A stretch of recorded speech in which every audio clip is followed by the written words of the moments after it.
Hey everybody, welcome to the video. So my first look for week 13 of the NFL season over on DraftKings. So a first look, first reaction to the pricing for this weekend slate. And we'll try to throw a lineup together as we talk through it. And hopefully this week goes better than week 12, because week 12 was absolutely insane. I think every good play in that slate absolutely just completely busted.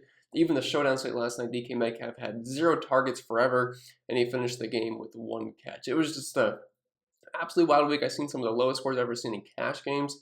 Like winning lineups, just cashing in cash games last weekend were just as low as I've ever seen it. So hopefully we can go in the opposite direction this weekend. But if you do find this video helpful in any way possible, make sure you leave a like, subscribe to the channel if you haven't yet already. If you want to take that one step further, become a official member over on Patreon. Link is down below in the description for that. Although I would wait until tomorrow and the first of the month, just so you don't get double charged at the end. But all the extra tools, optimizer, ownership projections, cheat sheets, data sheets, and do cover other sports besides the NFL, including the NBA, NASCAR, and the MLB if you do want to check that out. And last but not least, this video is sponsored by PrizePicks. I'm sure most of you know what it is by now, but if you don't, it's daily fantasy sports simplified, just you versus the projections. No sharks, 105th mass contests, or salary cap restrictions, or anything like that. Just you versus the props they offer each and every single day. And as of right now, if you do sign over on PrizePicks, you can get a free money bonus as an instant deposit match up to $100, so it's free money. Want to use it to your advantage when you use code CPENN and tell them I sent you. But I think it'll be it for the plugs for the most part. So without further ado, let's dive into today's video. And as always, we'll start with the quarterback position. I'm going to be honest, not a really deep position in my opinion this weekend. There's not a lot of guys that really stand out to me too much. I don't really like the two up top on Lamar Jackson or Kyler Murray, but it looks like he will be back this weekend. If you guys saw his tweet on Twitter. But we'll start with Matthew Stafford at $7,300 because the Rams need a bounce back game here soon. They lost their last 3 versus the Titans, Packers, and the San Francisco 49ers. So 3 in a row that they have lost, and they're definitely trending in the wrong direction. So they need a bounce back game soon. I would be surprised if they lost versus Jacksonville, although I said the same thing about when the Bills played Jacksonville. So, I mean, you never know. It's the NFL. Crazy things can happen, especially this year, because crazy things have been happening pretty much each and every single week. But the Rams are in a good spot. Jacksonville's had one of the worst pass defenses in the NFL.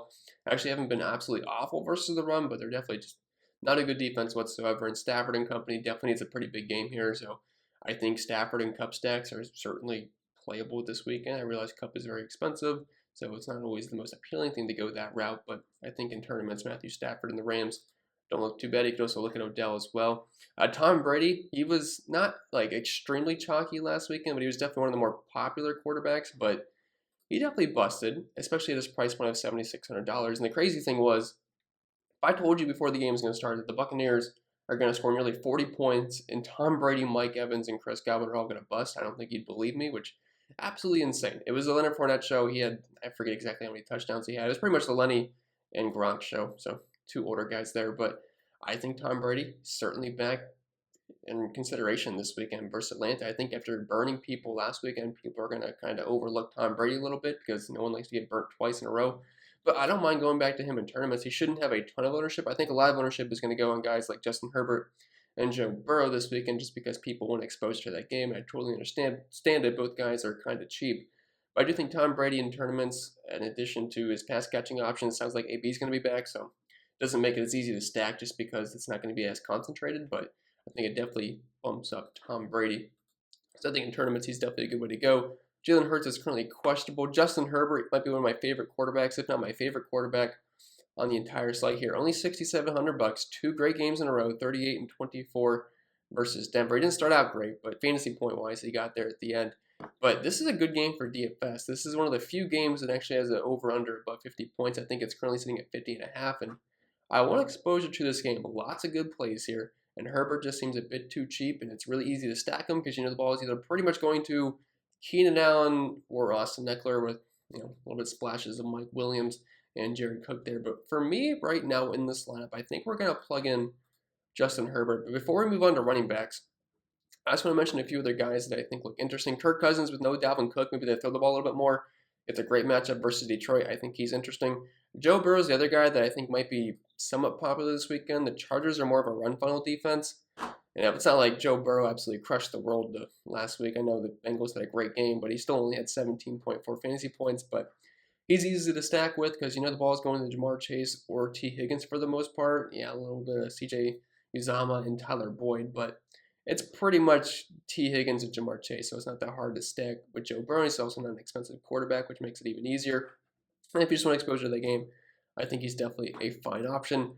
Outside of those options, I mean, maybe if you look at Tua versus the Giants, but I'm not really seeing much I like. Daniel Jones versus Miami, maybe in tournaments, but for me, it's kind of a small player pool as of right now at the quarterback position. So if I'm playing Justin Herbert, he does have rushing upside, but if you're rostering Justin Herbert, he's probably not going to get there without one of his wide receivers going off, or I guess maybe a tight end. But for me, I'm just going to plug in his wide receiver one. It's going to be Keenan Allen, $7,500. The Bengals haven't been awful versus wide receivers this year, but they are definitely a below average pass defense, especially DVOA wise. And we know he's going to get the double digit targets pretty much each and every single week. If you're looking back since week 8, 11, 13, 11, 13, and 10 targets.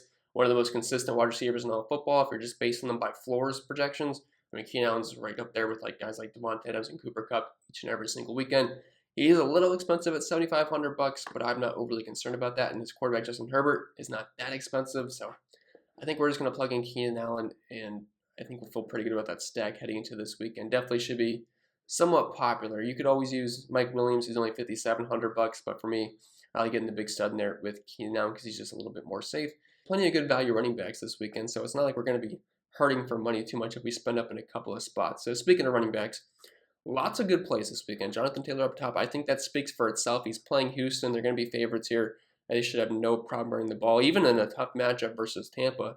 I mean, he didn't really pay off his price point at 19.7 points at $9,100, but I mean, he still had a somewhat decent day versus a very, very rough run defense. So I think Jonathan Taylor, good times will probably continue to roll here versus Houston, but that price point, probably going to have a hard time getting him into a lot of lineups.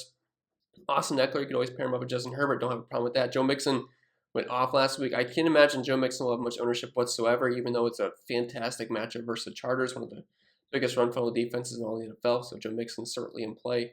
Najee Harris, not really too interested there. I think Alexander Madison's the one guy that should be talked about here because no Dalvin Cook, he's going to be out. So Alexander Madison's going to get the full workload in the couple games that we've seen Alexander Madison start so far this season. Week 5 versus Detroit, 25 carries, the team he is playing this weekend. 25 carries, 113 yards.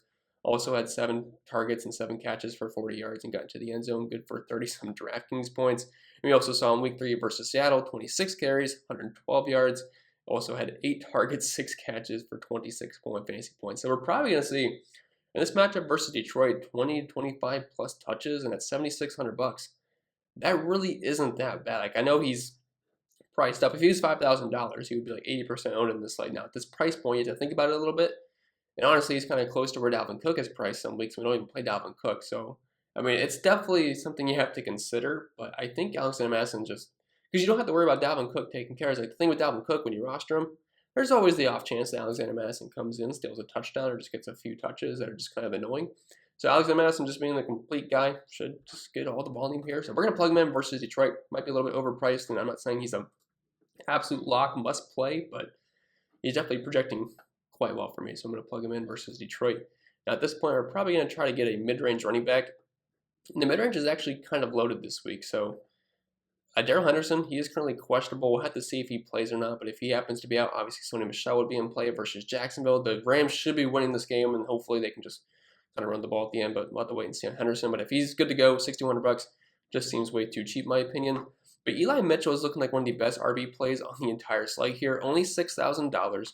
No Deebo Samuel still carries, as weird as that sounds. But the past 2 weeks for Eli Mitchell, 27 carries in both those games. Only had 9.1 fantasy points versus the Rams, but 30.8 points versus Minnesota. That is elite volume. He is the guy that Kyle Shanahan wants to get the ball in that backfield. And like I said, with no Deebo Samuel, I mean, it's not like they can really give him the ball more. I don't think Eli Mitchell is going to get 30-some carries here, but 6 targets last week and 27 carries. He is certainly the guy. He's good. So we're going to plug him in at $6,000. Good spot versus Seattle. Heading into last night, they were allowing the second most points per game at running back position in Antonio Gibson and J.D. McKissick. Both scored over 20 DraftKings points in that game. So maybe they're giving up the most. I had to double check that after the fact. But Eli Mitchell was definitely in a really good spot. So we'll plug him in. And then there's a couple other running backs I like. I mean, we could probably talk about them once we hit to the flex spot. But Jamal Williams, if DeAndre Swift happens to be out, which is probably going to be likely. He had 15 carries versus Chicago, 5 targets. I mean, he's not a great running back or anything, but if he's going to get us 15-plus touches with a decent amount in the passing game, like he's going to be the main guy. That's not bad at $5,400. It doesn't feel great, but Minnesota's not that good of a defense, so the pass catching upside keep him playable in this slate, but we'll see what fits in the flex spot if we go running back or wide receiver. So heading back over to wide receiver, Since we have Justin Herbert and Keenan Allen, I probably want to get a run back option from the Bengals now. I'd like to get Jamar Chase. He's the option you'd want the most, but I don't think we're going to be able to afford him, so we might have to drop to T. Higgins, who finally had that blow-up game last weekend, which I feel like we've all been playing T. Higgins all season long. Then he wasn't really that high owned last weekend, so of course versus Pittsburgh, he has that huge game where he had 8 targets, 6 catches, over 100 yards, got into the end zone, good for nearly 30 DraftKings points. At this price point, he grades out well pretty much every single weekend. And I feel like that's going to be the case once again here. And it just makes sense correlation-wise in this lineup. So we're going to plug in T. Higgins at $5,100. I don't feel too bad about that. That's going to leave us around $4,100 left for the last remaining spots. Let's just move on to tight end first to see what kind of money we have to work with. And for me, I'm probably going to save some money. Like, all these guys are fine plays. You have Rob Gronkowski versus Atlanta. He's been great in the games he's played this year. Mike Gesicki's fine. Logan Thomas was back. He almost caught a touchdown last night. He caught one. They called a touchdown, and they reversed it. Ball hit the ground, I guess. It sucked because I had a good amount of Logan Thomas in Showdown last night, but it is what it is. But I think actually going all the way down low here, because you're going to notice Dan Arnold is on the IR, so that's going to open up some room for James O'Shaughnessy. Plus, he's just got a fun name, only $2,600. There's no better position to punt at than tight end. O'Shaughnessy saw 5 targets last weekend. And we know Dan Arnold, he's going to operate as the team's tight end 1. And anytime we can get the tight end 1 on a team that actually utilizes their tight end, that should see like 3, 4, 5 plus targets. And they should be trailing versus the Rams, so you're going to be throwing the ball. O'Shaughnessy at $2,600 definitely opens up a lot. I think he'll probably end up being the chalk tight end this week. It's really just a matter of just punting tight ends. Like, I've punted the position so many times. Alberto for Denver. I used Dan Arnold weeks past when he was like $2,800. I used John Bates the one weekend. He got me 6 points. That's fine. Like, tight end's just not a position you really want to spend up if you don't have to. So we're going to plug him in, just dirt cheap, and he opens up some salary for us. $4,600 left for the last 3 spots. We can plug in a cheap defense. I will just scroll all the way down, look at the first one that looks somewhat viable to me. Jags versus the Rams, probably not. Lions versus Minnesota, no thank you. No Falcons. Texans, no football team. The Jets versus Philly, with Jalen Hurts banged up. Had a lot of turnovers last week. That's not too bad. I don't really like the Jets defense. The Bears, if Kyler Murray happened to be out, but I don't think that's going to be the case this weekend. So we could just plug in the Jets here. I don't feel comfortable with that, but I mean, I think it'll at least get the job done. Not really expecting much here, but a few points and we will take it. That's going to leave us just around $5,500 left for the wide receiver and flex spot. So we'll probably have to go more so mid-range here.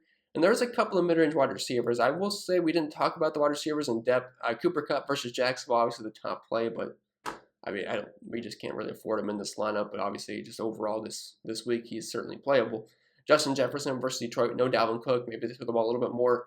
I don't really think it's going to change the offense too much because Alexander Madison kind of operate just like Dalvin Cook. But Jefferson's in a great spot versus Detroit. They have no one that can guard him, and just one of the top tier wide receivers in football. I love him in all formats. McLaurin versus the Raiders. Adam Thielen, all he does is catch touchdowns. Jamar Chase. If I didn't have T. Higgins here, I'd probably plug in Jamar Chase, but just not the route I wanted to go here. The Buccaneers with AB coming back just gets a little bit messier. I mean, Chris Godwin at $6,600. If there was no AB, would probably be somewhat close to a lock for me, but they just busted last week, and I still have a sour taste in my mouth from it. But some of these mid-range guys like Brandon Cooks versus the Colts, one of the worst pass defenses in football, bit of a pass funnel defense, and Michael Pittman at $5,700. Michael Pittman busted last week, which it hurt. He had 10 targets, which if you told me he's getting 10 targets before the game started versus Tampa, I'm probably thinking, yeah, Michael Pittman's an amazing play, which he was like 50-some% owned in cash games. Like, Michael Pittman was a good play. Sometimes it just doesn't work out. Like I said last week, I feel like pretty much every good play busted. It was just one of those weeks. But Michael Pittman should be a nice bounce back spot here versus Houston. It's not like I don't think they're going to be trailing, so they're going to have to throw the ball a ton, but I mean, I still like him a lot. It's really going to be between like Pittman or Brandon Cooks for me in this lineup. I'm not really sure exactly which guy I want to plug in.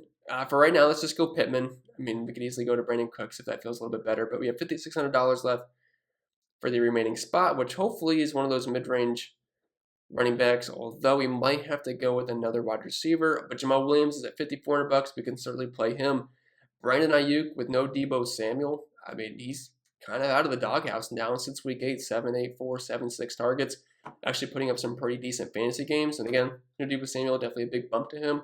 We already have Eli Mitchell, so I'm not sure if I want to get double 49ers, although the offense will probably revolve around Eli Mitchell, Brandon Ayuk, and I guess George Kittle as well. So Brandon Ayuk is certainly looking like a pretty solid option here. But Jamal Williams, he's going to be a lock for more touches than Brandon Ayuk. We should get 15 plus and a decent amount through the passing game, but I'll just leave it open, and you guys can use your imagination on whoever you want to plug in. So I don't think that's a bad first look lineup. We have Justin Herbert with Keenan Allen, ran back with T. Higgins. We have Alexander Madison and Eli Mitchell at the running back positions.